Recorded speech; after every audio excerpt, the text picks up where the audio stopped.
भारत में अब हाइड्रोजन से भी ट्रेनों का संचालन होगा। जी हाँ, भारतीय रेलवे में हाल ही में एक बड़ी उपलब्धि हासिल की है, जहां पर रेलवे आज यानी कि 17 जुलाई को एक नई ट्रेन की शुरुआत करने वाला है, जिस नई ट्रेन का संचालन हाइड्रोजन के माध्यम से किया जाएगा। तो ये जाहिर तौर पर न केवल भारतीय रेलवे के लिए बल्कि ये हमारे भारत के लिए भी एक बहुत बड़ी उपलब्धि है। तो इसके बारे में डिटेल से बात करना बहुत इंपॉर्टेंट है कि आखिर ये जो हाइड्रोजन ट्रेन है, ये ट्रेन किस तरीके से काम करेगी और इस ट्रेन के क्या फीचर्स जो हैं वो यहाँ पर हमको देखने को मिलेंगे। तो चलिए इस पर डिटेल से बात करते हैं। सबसे पहले यहाँ पर हम देखते हैं कि जो आपका ट्रेन है, इस ट्रेन से जुड़े क्या कुछ इंपॉर्टेंट पॉइंट हमको पता होने चाहिए। तो ट्रेन की अगर आप बात करें, ये जाहिर तौर पर भारतीय रेलवे के एक हरित युग की शुरुआत है, ग्रीन एरा की शुरुआत है, जहां पर जो ट्रेन है वो ट्रेन आपका जींद सोनीपत रूट पर संचालित की जाएगी, यानी कि हरियाणा में ट्रेन आपको देखने को मिलेगी। कब लॉन्च की जाएगी? आज यानी कि 17 जुलाई को हमारे प्रधानमंत्री नरेंद्र मोदी की तरफ से इस ट्रेन को लॉन्च किया जाएगा। इसका जो रूट होगा वो लगभग 89 किलोमीटर के आसपास है। इसका रूट जो है वो लगभग 89 किलोमीटर के आसपास है।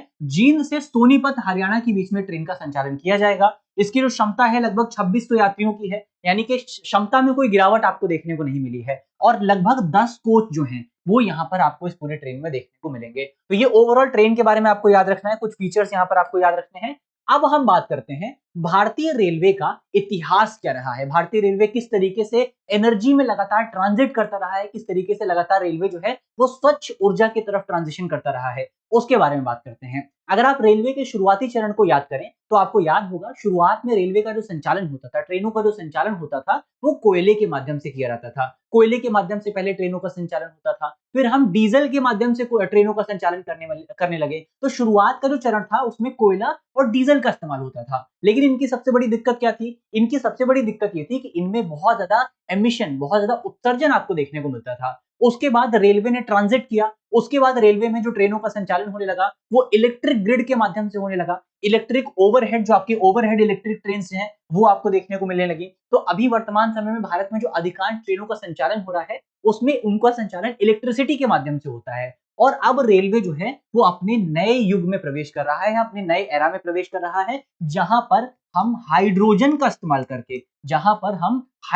इस्तेमाल करके ट्रेनों का संचालन करने वाले हैं। तो ये एक इंपॉर्टेंट पॉइंट आपको याद रखना है। इसके बारे में हम डिटेल से बात करेंगे, लेकिन उससे पहले आपके लिए एक इंपॉर्टेंट सूचना है। सूचना यह है कि अगर आप यूपीएससी की तैयारी कर रहे हैं तो हम आपके लिए एक बहुत ही शानदार कोर्स लेकर के आए हैं, जिसका नाम है आईएसजीएस फाउंडेशन कोर्स। ये जो कोर्स है ये एक फाउंडेशन कोर्स है, जहां पर आपकी नींव को मजबूत किया जाएगा। इस पूरे कोर्स के दौरान आपको ऑनलाइन क्लासेस मिलेंगी, 400 प्लस स्ट्रक्चर्ड क्लासेस मिलेंगी, जहां पर आपकी प्रीलिम्स और मेंस की तैयारी दोनों चीजों को हम बेसिक से लेकर के एडवांस लेवल तक कवर करेंगे। इस पूरे कोर्स के दौरान जितने भी आपके सब्जेक्ट हैं, जितने भी आपके टॉपिक हैं, उनकी किताबों को आपके घर तक पहुंचा दिया जाएगा। इसके साथ साथ इस पूरे कोर्स में आपको प्रीलिम्स और मेंस के सारे सब्जेक्ट मिलेंगे। इसमें आपको आंसर इवैल्यूएशन की सुविधा मिलेगी, इसमें आपको एआई पावर्ड लर्निंग मिलेगी और साथ ही 3 साल का करंट अफेयर का एक्सेस मिलेगा। तो एक बहुत अच्छा मौका आपके पास इस पूरे कोर्स में मौजूद है। अगर आपको कोर्स ज्वाइन करना है तो वीडियो के डिस्क्रिप्शन में आपको लिंक मिलेगा, वहां पर क्लिक करके आप कोर्स को ज्वाइन कर सकते हैं, या आप हमारे नंबर पे भी कॉल कर सकते हैं। नंबर आप नोट कर लीजिए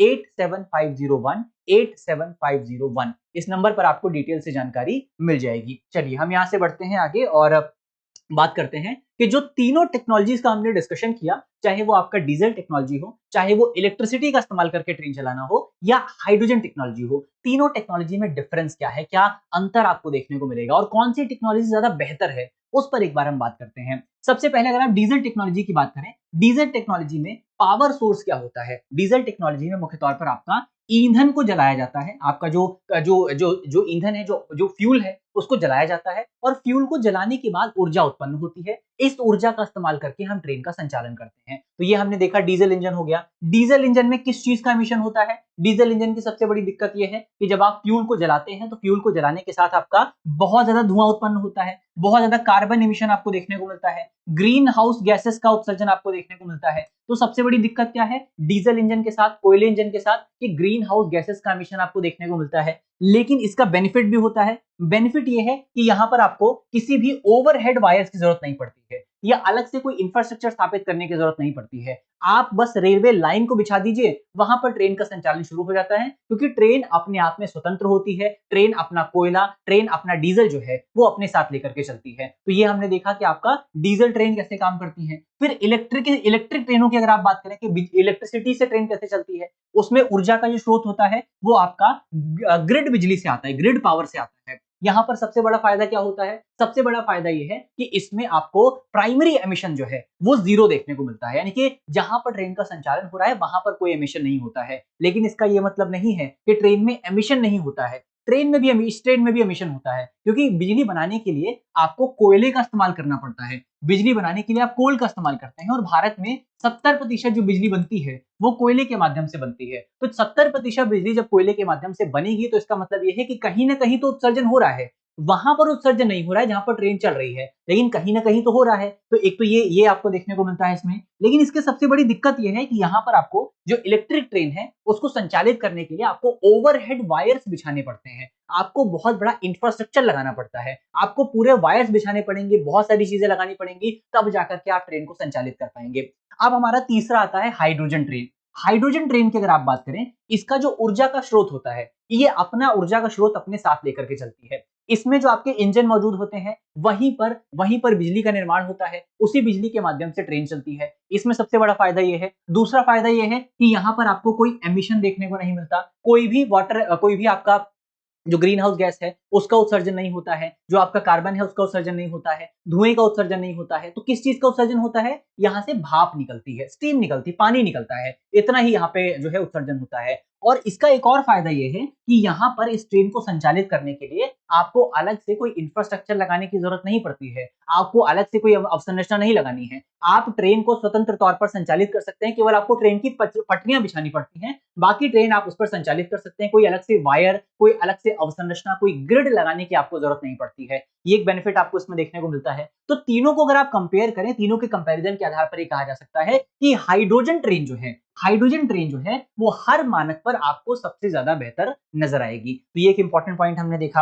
अब हमने हाइड्रोजन ट्रेन की तो बात कर ली है, लेकिन ये हाइड्रोजन ट्रेन जो यहाँ पर संचालित की जा रही है जींद से हरियाणा में, उस हाइड्रोजन ट्रेन की विशेषताएं क्या हैं और वो हाइड्रोजन ट्रेन कैसे काम करती है, एक बार हम उस पर भी बात कर लेते हैं। सबसे पहले इस हाइड्रोजन ट्रेन में हमने देखा था कि टोटल 10 कोचेस आपको देखने को मिलेंगे। इसमें से आपके 8 जो कोच हैं वो ट्रेलर कोच हैं, यानी कि यात्रियों के लिए है, और 2 जो कोच हैं, ये 2 कोच आपका ड्राइविंग पावर कार है। ड्राइविंग पावर कार का मतलब ये है कि इन दो कोचेस में इंजन मौजूद हैं जिनका इस्तेमाल करके ट्रेन को संचालित किया जाएगा। ये दोनों कोच जो हैं, ये दोनों कोच आपका ट्रेन के शुरुआत में और ट्रेन के एंड में आपको देखने को मिलेंगे। शुरुआत में और आखिर में दोनों कोच आपको देखने को मिलेंगे। तो शुरुआत और आखिर में आपका क्या है? ड्राइविंग पावर कार मौजूद है। ये जो ड्राइविंग पावर कार है, इस ड्राइविंग पावर कार में, दोनों ड्राइविंग पावर कार में आपका इंडिपेंडेंटली 1600 जो आपका एचपी होता है, 1600 एचपी की पावर मौजूद है, या आपका 1200 किलोवाट की पावर जो है वो दोनों ट्रैक्शन पावर दोनों कोचेस में आपको देखने को मिलेगी।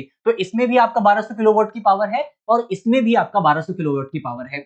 अभी जो इसमें से एक आपका जो आगे वाला कोच है, ये एक कोच दिखता कैसा है, उसमें क्या क्या फीचर्स मौजूद हैं, उनकी हम बात करते हैं। तो इसमें से जो आपका एक कोच है, इसमें 3 पार्ट्स में उसको डिवाइड किया गया है। सबसे ऊपरी जो पार्ट है, सबसे ऊपरी पार्ट में हाइड्रोजन को स्टोर किया जाता है। तो सबसे ऊपरी पार्ट में हाइड्रोजन के सिलेंडर मौजूद होते हैं। उसके बीच वाले पार्ट में अगर आप देखेंगे तो बीच वाला जो पार्ट है, यहां पर आपको हाइड्रोजन को इलेक्ट्रिसिटी में कन्वर्ट करने के लिए या हाइड्रोजन को पावर में कन्वर्ट करने के लिए जो हाइड्रोजन फ्यूल सेल जो होते हैं, या एक तरीके से आपका जो मेन इंजन है वो यहाँ पर मौजूद होता है। तो ये क्या है? ये आपका हाइड्रोजन फ्यूल सेल है। उसके बाद नीचे लेवल पर अगर आप देखेंगे तो नीचे लेवल पर हाइड्रोजन फ्यूल सेल जिस बिजली का निर्माण करेगा, उस बिजली को स्टोर करने के लिए लिथियम आयन बैटरी लगाई गई हैं। तो ओवरऑल अगर आप देखें तो ये जो दोनों इंजन आपके पार्ट हैं, जो दोनों ड्राइविंग पावर कार हैं, इन दोनों ड्राइविंग पावर कार का जो स्ट्रक्चर है वो लगभग सेम है। स्ट्रक्चर में क्या है? सबसे ऊपर आपको जो आपके सिलेंडर है, सबसे ऊपर आपको सिलेंडर देखने को मिलेगा।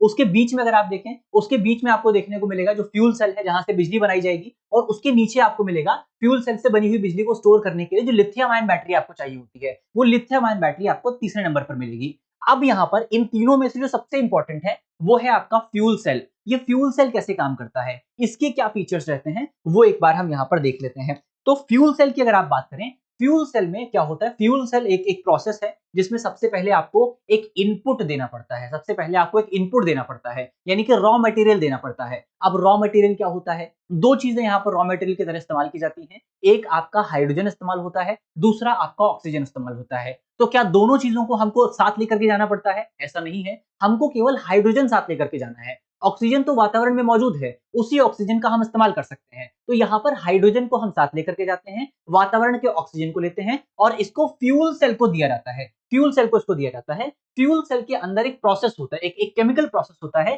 जिस प्रोसेस को कहा जाता है इलेक्ट्रोकेमिकल रिएक्शन। क्या कहते हैं? इस प्रोसेस को कहा जाता है इलेक्ट्रोकेमिकल रिएक्शन। जैसे अगर आप सामान्य इंजन की बात करें तो सामान्य इंजन में आपको कंबल्शन देखने को मिलता है, दहन देखने को मिलता है, लेकिन फ्यूल सेल में दहन नहीं होता है। फ्यूल सेल में एक केमिकल रिएक्शन होता है, जिस केमिकल रिएक्शन को कहते हैं इलेक्ट्रोकेमिकल रिएक्शन। और ये जो इलेक्ट्रोकेमिकल रिएक्शन है, ये आपको एक आउटपुट देता है। क्या आउटपुट देता है? ये इलेक्ट्रोकेमिकल रिएक्शन आपको बिजली का उत्पादन करके देता है, जो सीधे ट्रैक्शन मोटर को शक्ति प्रदान करती हैं और इसके माध्यम से ट्रेन का संचालन किया जा सकता है। अब यहाँ पर ये जो आपका फ्यूल सेल है, ये कुछ आउटपुट के साथ कुछ बाय प्रोडक्ट भी पैदा करता है। क्या बाय प्रोडक्ट बनाता है? ये केवल ऊष्मा पैदा करता है और पानी की भाप यानी कि वाटर वेपर्स को पैदा करता है। यानी कि यहाँ पर आपको कोई धुआं, कोई एमिशन, कोई आपकी जो धूल है, कोई भी जो आपका ग्रीन हाउस गैस है, वो आपको देखने को नहीं मिलता है। तो ये सबसे बड़ा बेनिफिट है आपका, ये हमने देख लिया। इसको आपको प्रोटॉन एक्सचेंज मेम्ब्रेन भी कहा जाता है। तो ये एक इंपॉर्टेंट पॉइंट आपको याद रखना है कि ये कैसे काम करता है। अब यहाँ पर अगर आप देखें तो इसमें सबसे बेनिफिट क्या है? सबसे बेनिफिट इसका ये है कि इस पूरे ट्रेन में आपका बिल्कुल भी कॉम्प्रोमाइज नहीं किया गया है। इस पूरे ट्रेन की स्पीड अगर आप देखें तो जो आपका परिचालन गति है जींद और सोनीपत रोड पे, वो 75 किलोमीटर के आसपास होगी, 75 किलोमीटर प्रति घंटे के आसपास होगी। लेकिन इसकी जो अधिकतम स्पीड है वो 110 किलोमीटर प्रति घंटे के आसपास है। यानी कि इसमें जो दो कोचेस मौजूद हैं, जो दो कोचेस इसको संचालित करेंगे, दोनों अपनी अधिकतम क्षमता पर इस पूरी ट्रेन को 110 किलोमीटर प्रति घंटे की रफ्तार से संचालित कर सकते हैं। तो ये एक इंपॉर्टेंट पॉइंट आपको याद रखना है कि इसको हाई स्पीड के लिए डिजाइन किया गया है। इसके अलावा इसमें अगर आप देखें कि आपका जो पानी से लेकर के पावर बनाने तक का जो प्रोसेस रहता है वो कैसा रहता है, तो इसमें सबसे पहले आप क्या करते हैं? सबसे पहले आप जो है हाइड्रोजन का उत्पादन करते हैं। हाइड्रोजन के उत्पादन के लिए इलेक्ट्रोलाइसिस नाम का प्रोसेस इस्तेमाल होता है। इलेक्ट्रोलाइसिस प्रोसेस में हम क्या करते हैं कि इसमें हम ग्रीन एनर्जी का इस्तेमाल करके, ग्रीन रिन्यूएबल एनर्जी का इस्तेमाल करके पानी को स्प्लिट करते हैं। पानी का फॉर्मूला क्या है? पानी का फॉर्मूला होता है आपका H2O, जिसमें हाइड्रोजन और ऑक्सीजन मौजूद होता है। तो हम जब ये आपका ग्रीन हाइड्रोजन बनाते हैं, तो इस प्रोसेस के दौरान इलेक्ट्रोलाइसिस प्रोसेस में हम जो पानी है उसको स्प्लिट करते हैं, उससे हाइड्रोजन और ऑक्सीजन को अलग करते हैं। उसके बाद आपको हाइड्रोजन प्राप्त होता है। उस हाइड्रोजन को कंप्रेस किया जाता है। उस हाइड्रोजन को स्टोर करने के लिए उसको कंप्रेस किया जाता है। कितना कंप्रेस किया जाता है? उसको लगभग जो है उसको स्टोर करने के लिए 500 बार तक संपीड़ित या 500 बार तक कंप्रेस किया जाता है और फिर उसको सिलेंडर्स में स्टोर किया जाता है। सिलेंडर्स में उसको स्टोर किया जाता है और जब भी जरूरत पड़ती है ट्रेन में उसको संचालित कर दिया जाता है, ट्रेन में उसको लगा दिया जाता है। तो ये एक इंपॉर्टेंट पॉइंट आपको याद रखना है। इसके साथ साथ ये जो पूरी ट्रेन है जो यहाँ पर संचालित की जा रही है, इसमें आपको बहुत सारे सेफ्टी मेजर्स भी देखने को मिलेंगे। जैसे ट्रेन के अंदर आपको सेंसर नेटवर्क देखने को मिलेगा, जो कि लगातार ट्रेन में निगरानी रखेगा कि कहीं पर हाइड्रोजन तो लीक नहीं हो रहा है, कहीं पर हीट ज्यादा नहीं हो रही है, कहीं पर आग तो नहीं लग रही है। स्मोक डिटेक्टर सेंसर्स आपको इसमें देखने को मिलेंगे। इसमें आपको ऑटोमेटिक शटडाउन सिस्टम देखने को मिलेगा, यानी कि अगर कोई प्रॉब्लम कल को आती भी है तो ट्रेन में ये क्षमता मौजूद है कि ट्रेन अपने आप जो है अपने आप अपने संचालन को रोक सकती है, ट्रेन ऑटोमेटिकली रुक सकती है। इसके अलावा इसमें आपका सेंट्रल प्रोसेसिंग यूनिट देखने को मिलेगा, जहां से एक ही जगह से सारी चीज को कंट्रोल किया जाएगा। इसमें आपको कॉन्टिन्यूअस वेंटिलेशन देखने को मिलेगा, ताकि ट्रेन में कोई भी आपका गैस जो है वो जमा ना हो सके, कोई भी आपका जो खतरनाक एलिमेंट है वो ट्रेन में मौजूद ना रहे। तो ये सारे सेफ्टी मेजर्स जो है वो आपको इस पूरी ट्रेन में देखने को मिलेंगे और यही सेफ्टी मेजर्स जो है वो इस ट्रेन को बेहतर बनाते हैं। अब भारत को हम कंपेयर कर लेते हैं अंतरराष्ट्रीय दूसरी कंट्रियों से। अगर आप देखें तो ये ऐसा नहीं है कि भारत ऐसा करने वाला पहला देश है, ऐसे बहुत सारे देशों ने इस पूरी टेक्नोलॉजी को अपनाया है। जैसे जर्मनी हो गया आपका, और जर्मनी में इसकी पहली वाणिज्यिक ट्रेन की शुरुआत की गई है। फ्रांस, इटली और चाइना जो हैं ये भी सीमित लेवल पर इसका इस्तेमाल कर रहे हैं। लेकिन सबसे बड़ी बात यह है कि ये जो तमाम देश हैं जहां पर इसका इस्तेमाल हो रहा है, इन तमाम देशों में जो ट्रेन्स हैं उन ट्रेन्स में आपको 2 से 4 कोच ही देखने को मिलेंगे। लेकिन हमने भारत के ट्रेन की हमने बात की है कि भारत की जो ट्रेन है वो 10 कोच के साथ संचालित हो रही है, जिसमें से 8 आपके यात्री कोच हैं और 2 आपके इंजन कोच हैं। तो ये सबसे बड़ी बात जो है भारत के मामले में आपको देखने को मिलेगी कि भारत हाइड्रोजन के माध्यम से 10 कोच वाली ट्रेन को संचालित कर रहा है। तो ये एक बड़ी उपलब्धि यहाँ पर आपके सामने मौजूद है। चलिए, यहाँ पर हमारा टॉपिक होता है समाप्त। अंत में आपके लिए करंट अफेयर का एक सवाल है, जिसका जवाब आपको कमेंट बॉक्स में देना है। सवाल में आपसे पूछा गया है कि भारत की पहली हाइड्रोजन संचालित ट्रेन के संबंध में निम्नलिखित में से कौन सा कथन सही है। हमारे ऑप्शंस हैं, ऑप्शन ए, ये ट्रेन दिल्ली और अमृतसर के बीच चलेगी। ऑप्शन बी, इसके संचालन के दौरान उपोत्पाद के रूप में कार्बन डाइऑक्साइड निकलता है। ऑप्शन सी, ये हरियाणा के जींद सोनीपत मार्ग पर संचालित होगी और इसका एकमात्र उत्पाद जल वाष्प यानी कि वाटर वेपर है। और ऑप्शन डी, इस ट्रेन का निर्माण पूरी तरीके से जर्मनी में किया गया है। तो हम इनमें से कौन सा जो आपका ऑप्शन है वो सही जवाब है, वो आपको जल्दी से कमेंट बॉक्स में बताना है। यहाँ पर इसी नोट के साथ करते हैं आज की अपनी वीडियो को समाप्त। मुझे उम्मीद है कि इस वीडियो में हमने जितने भी इंपॉर्टेंट टॉपिक डिस्कस किए हैं वो सारे टॉपिक आपको समझ में आए होंगे। अगर आपको वीडियो अच्छी लगी है तो वीडियो को लाइक कीजिएगा, वीडियो को शेयर कीजिएगा अपने दोस्तों के साथ, अपने साथियों के साथ। और अगर आप हमारे चैनल पर नए हैं तो चैनल को सब्सक्राइब करना बिल्कुल मत भूलिएगा। मिलते हैं आपसे अगली वीडियो में, तब तक के लिए अपना ख्याल रखिए, ध्यान रखिए, पढ़ते रहिए। धन्यवाद। अब एग्जाम की तैयारी को और बेहतर करने के लिए हमारे चैनल को लाइक, शेयर और सब्सक्राइब करना ना भूलें।